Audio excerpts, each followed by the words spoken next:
السلام عليكم ورحمة الله وبركاته. وأولى حلقاتنا في السنة الجديدة، ربنا يجعلها سنة سعيدة على المصريين كلهم. عندنا النهاردة تفاصيل كتير، كلام كتير. الأسبوع اللي شعل في الدوري والجدول ولع، الموضوع بقى سخن قوي قوي قوي. عندنا الزمالك وأسوان، وعندنا الأهلي وبيراميدز. أنا باسم المراكبي، والدوري المحلي على الكنبة. وانزل اعمل اللايك والسبسكرايب عشان تكون جزء من رحلتنا ل10,000 قبل كاس العالم للأندية. يلا بينا مع بعض نشوف التفاصيل.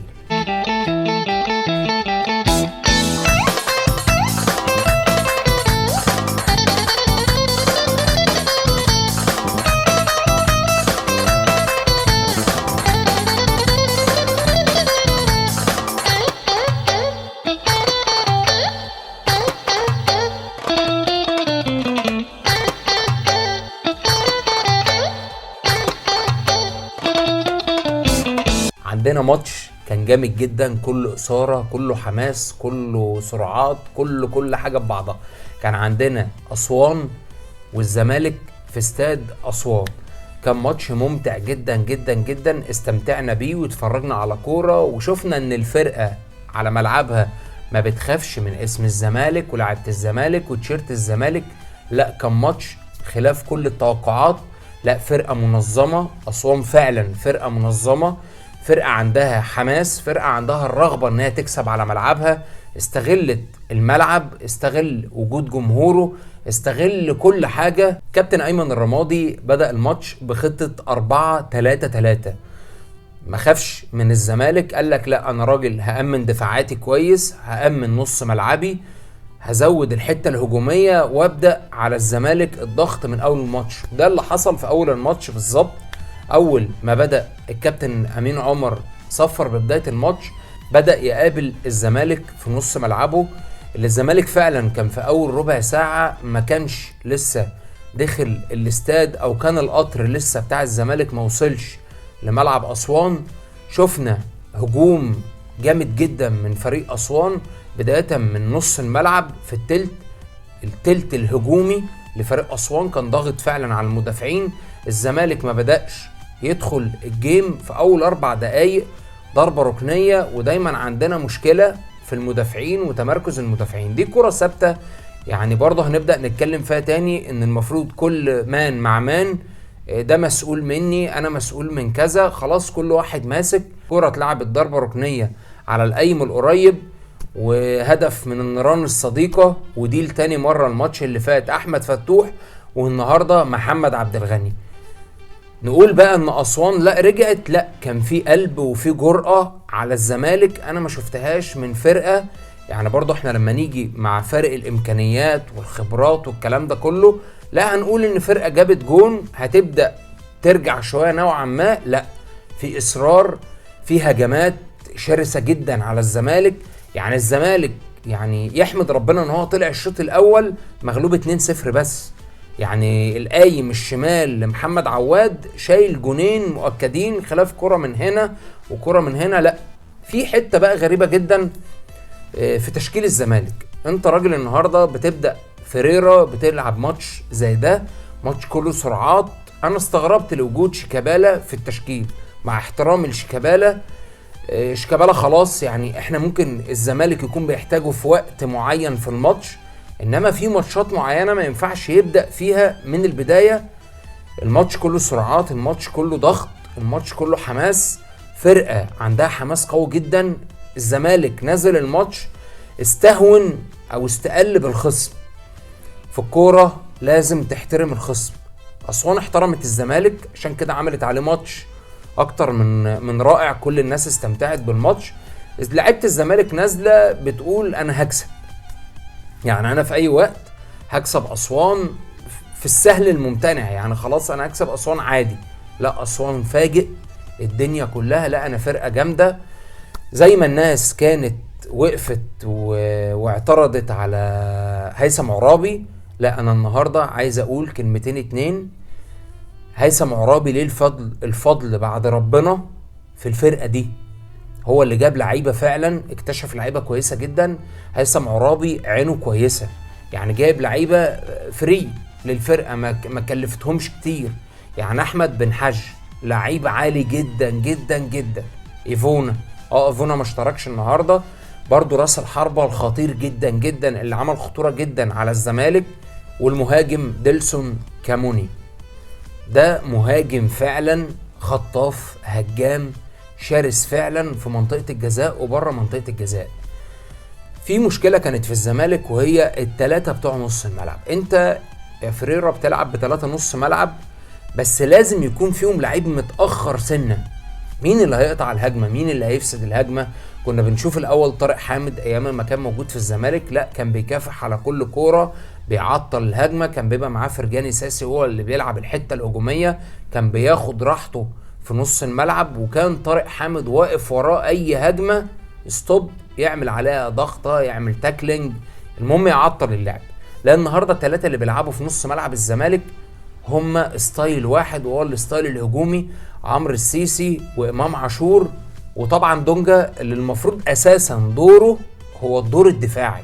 لان النهارده امام عاشور عايز يروح يشوط، عمرو السيسي عايز يروح يكمل ويشوط، دونجا برضو نفس الموضوع. طب نص الملعب اللي هيتقدم ده مين هيغطي وراه؟ طبعا شفنا مساحه كبيره جدا كانت موجوده في خط ما بين خط الدفاع وخط النص بتاع الزمالك. استغلوا فعلا الكابتن ايمن الرمادي، كان بتعليمات واضحه وصريحه جدا، اضغط على الزمالك، اضغط على الزمالك. يعني النهارده كنا بنشوف اي لاعب من الزمالك بيمسك كوره في الشوط الاول، لا هو في منت، يعني الكوره هتتباصى باص اتنين هتتقطع وهتبقى في استحواذ لعيبه اسوان. تاني حاجه المسلوسي بيتلعب من وراه كور يعني بتسبب خطوره جدا على الزمالك. المسلوسي عنده مشكله في الحته الدفاعيه. المسلوسي الاول لما كان الزمالك كان بيلعب بثلاثه تحت، هو خلاص خد ان هو شبه مساك، فانت غيرت طريقه اللعب وبقيت تلعب باتنين في خط الظهر وطرفين باك يمين وباك شمال. المسلوسي بعيد عن الحته دي. طبعا في خطوره كتيره جدا، شغل كبير جدا اتعمل من وراه هو وفتوح. وطبعا استمر ضغط اسوان، الضغط الشرس، الهجوم، الكره العرضيه اللي كان بتلعب كروس عرضي للمهاجم الخطير جدا جدا ديلسون، اللي اتلعب له كروسات عرضيه من على اليمين ومن على الشمال، وهو لعيب مجتهد جدا وكان بيقطع. كان في مشكله ما بين محمد عبد الغني اللي بعيد جدا جدا. وعندي ملاحظه في محمد عبد الغني، هو ده مدافع الزمالك، يعني ده الزمالك اللي داخل بطولة دوري أبطال أفريقيا وفي مسابقات والكلام ده كله. أنا شايف إن الزمالك محتاج لا تدعيمات في يناير. الزمالك فاضي، في لعيبة في الزمالك لا مفيش، في لعيبة ما بتأديش، ما بيبقاش هو في الماتش. يعني تحس إن هو محمد عبد الغني النهاردة تايه، خط دفاع الزمالك تايه مش موجود، الأربعة اللي ورا مش موجودين نهائي، ونص الملعب كان بيتقدم كل شغلهم انا عايز اجيب جول. يعني لعيبه الزمالك بتتسرع وبتتسابق مين فيهم يجيب الجول، مش مثلا ازاي نعطل هجمه الكلام ده كله. وطبعا الخطوره اللي اتشكلت على الزمالك والقايم شال كورتين والكلام ده كله اللي احنا حكيناه. جه جون في الدقيقه 47 من الشوط الاول، كوره اتلعبت بالعرض، قطع المهاجم ديلسون حطها، والجون التاني. وعدى الشوط الاول وبدأنا الشوط التاني، وقلنا هنحس بالزمالك. بدأنا نوعا ما عمل تغييراته، نزل يوسف أسامة نبيه، وبدأنا نحس شوية ان الزمالك طبيعي هيمسك بقى الكورة. طبعا طبيعي جدا ان الكابتن ايمن رمادي يبدأ يحافظ على النتيجة ويلعب دفاع منطقة ويلعب على الهجمات المرتدة من عند احمد بن حج مهاجم الخطير جدا ديلسون. وبدأ يلعب، ده كان رتم الماتش. الشوط الثاني فعلا الزمالك مسك كوره وبدأ يهدد، والدقيقة 56 هي كانت السر ان الزمالك يجيب الجون في التوقيت ده. كانت ضربة حرة من على اليمين رفعها زيزو اللي يعني عنده ميزة كويسة جدا في الاوفرات بتاعته، ركب حسام عبد المجيد وحط الكرة براسه في البعيدة. قلنا بس الماتش هيولع وهيشتعل والدنيا هتقوم مش هتقعد. فضل الزمالك يحاول من يمين ومن شمال، وايمن الرمادي مصر على شغل الدفاع عن المنطقه وماسك فعلا نص الملعب، بيضغط صح، موقف لعيبته صح. لا بجد كان عامل ماتش تكتيكي محترم. وكان بيخطف الزمالك على الهجمات المرتده اللي فعلا شكلت خطوره. يمكن النهارده الزمالك اتغلب 2-1، بس كويس انه طلع مغلوب 2-1 لان النتيجه كانت هتعلى اكتر من كده، والنتيجه كانت هتبقى مزعجه جدا لجماهير الزمالك. طبعا الماتش خلص على كده 2-1، وهو ده كان السيناريو كله بتاع الماتش. حاجه بقى اخيره كده لفيريرا، وقف مع الكابتن ايمن الرمادي بعد الماتش وقال له كلمتين كده بصراحه يعني ملهمش اي 30 لازمه. بيقول له انت لازم زي ما لعبت قدامي، انت فريق كويس وفريق قوي جدا، زي ما لعبت قدامي كده ابقى العب قدام الاهلي بنفس اللي انت الحماس والقوه والكلام ده كله. طبعا ما ينفعش مدرب كبير جدا بحجم فريرا ومدرب نادي الزمالك يقف مع الكابتن ايمن الرمادي مدرب الفريق المنافس ويقول له كلمتين من دول. او انت عشان فشلت في اداره الماتش وما عرفتش فعلا تنظم فرقتك وتعرف تهاجم المنافس صح ويبقى لعبك منظم، تيجي تروح تتكلم مع المدرب تقول له ابقى لاعب الفرق المنافسه زي ما بتلاعبني؟ على العموم قطر الزمالك اتعثر في اسوان، وتماسيح النيل عملوا ماتش اكتر من رائع. مبروك لاسوان اغلى 3 نقط ويرفع رصيده ل 15 نقطه، ودول اغلى 3 نقط اسوان في الموسم ده حققهم على الزمالك، وده تاني فوز لاسوان، ده الفوز التاني على نادي الزمالك في تاريخ اسوان. في بقى لقطه كده ما تزعجش طبعا بعد ما الماتش خلص، الكابتن امين عمر داخل في حراسه امنيه مشدده ومنظر بصراحه ربنا احنا ما نتمناش ان احنا نشوفه. جمهور الزمالك بدأ بالسب الشديد جدا على حكم المباراه. مش عارف هو امين عمر عمل ايه النهارده. امين عمر ما كانش فيه حالات يدخل فيها مثلا ان كان فيها جدل او بتاع، لا هو اسوان تفوق كامل جدا على الزمالك. فمش شرط بقى ان انا بدل ما حاسب فرقتي ابدا هاجم الحكم وحدف ازاز من المدرجات. واكيد منتظرين من الحاج عامر حسين اكيد هيكون في عقوبه لجمهور نادي الزمالك. هنشوف الدنيا هيحصل فيها ايه قبل بدايه الاسبوع اللي جاي في الماتشات. اكيد هيكون في عقوبه كبيره جدا لجمهور الزمالك على اللي عملوه طبعا بعد ما الحكم صفر الماتش، واكيد الزمالك هيتغرم غرامه بسبب جماهيره وافعال جماهيره. وطبعا جمهور الزمالك اللي خد مشوار طويل جدا بالقطر من القاهره لاسوان ورجع طبعا زعلان، هو ساند فرقته وعمل اللي عليه، بس للاسف الشديد رجع زعلان من اسوان للقاهره. كده يبقى انتهى الماتش. والاهلي استغل ان الزمالك اتغلب وخسر 3 نقط وبدأ الماتش مع بيراميدز، ماتش تكتيكي من كولر. كل الناس اتكلمت عن كولر بعد الماتش واتكلموا على تكيس جونياس، هو مدرب برضه تكتيكي، بس كولر تعامل مع الماتش ده بذكاء وباحترافية عالية جدا. الاهلي بدأ الماتش النهارده بضغط قوي جدا على بيراميدز في اول تقريبا 10 دقايق. ترجمة الخطورة دي كلها بهدف لو جينا وصفناه هتلاقي ان الهدف ده تكتيكي وليه شغل وليه جمل تكتيكية معمولة من كولر. والاهلي ترجم خطورته اللي عملها في اول 10 دقايق على بيراميدز بجون صاروخي من عمرو السولية المايسترو اللي بيعزف ألحان وبيطلق صواريخ. الجون جه ازاي؟ كورة بدأت من عمرو السولية، هو اللي بدأ اللعب، هو اللي لعب الكرة تاني لعلي معلول. كل الشغل ده كان شغل عرضي على خط ال18 قدام بيراميدز. طبعا الجون ده يتسأل عليه 2 فخر لقاي وعبد الله السعيد. المفروض الاتنين كانوا نزلوا في كرة زي دي، المفروض الاتنين كانوا يبقوا تحت الكورة مش قدام الكورة. المهم عمرو السولية استلم الكورة من علي معلول اللي أطلق قذيفة صاروخية لأحمد الشناوي اللي معرفش يعمل فيها أي حاجة، وحصل له كده دربكه جوه الشبكه، كان ناقص يخش جوه الشبكه يتحدف فيها جوه مع الكوره متشاطه قويه جدا. طبعا التصويبه اللي اللاعب بيشوطها من الوضع واقفا دي بتروح زي السم زي الصاروخ، وده كان الهدف الاول للاهلي.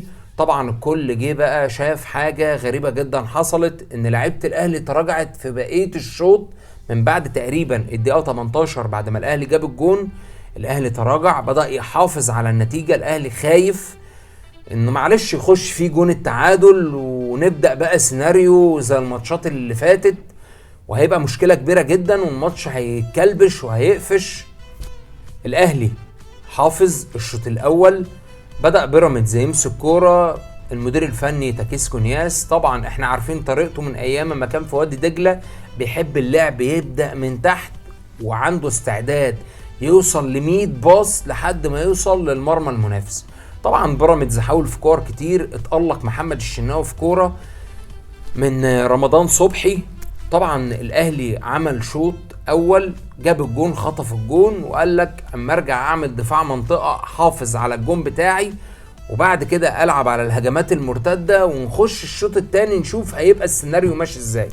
طبعا الماتش ده عنوانه الاهلي حلق فوق الاهرامات. الاهلي فعلا كسب الفريق الطموح اللي دايما بيحب كلمه الطموح. الاهلي فعلا غلب الطموح. طبعا في كوره في الشوط الاول احتكاك من عبد الله السعيد ملوش اي لازمه. يا عبد الله انت جايز ممكن ما كنش قادر، لياقتك البدنيه مش جايباك، سنك، الكلام ده كله، ما ينفعش ادخل في كوره زي دي على كريم فؤاد. يا راجل ده انت كنت هتقطم رجله، ما ينفعش.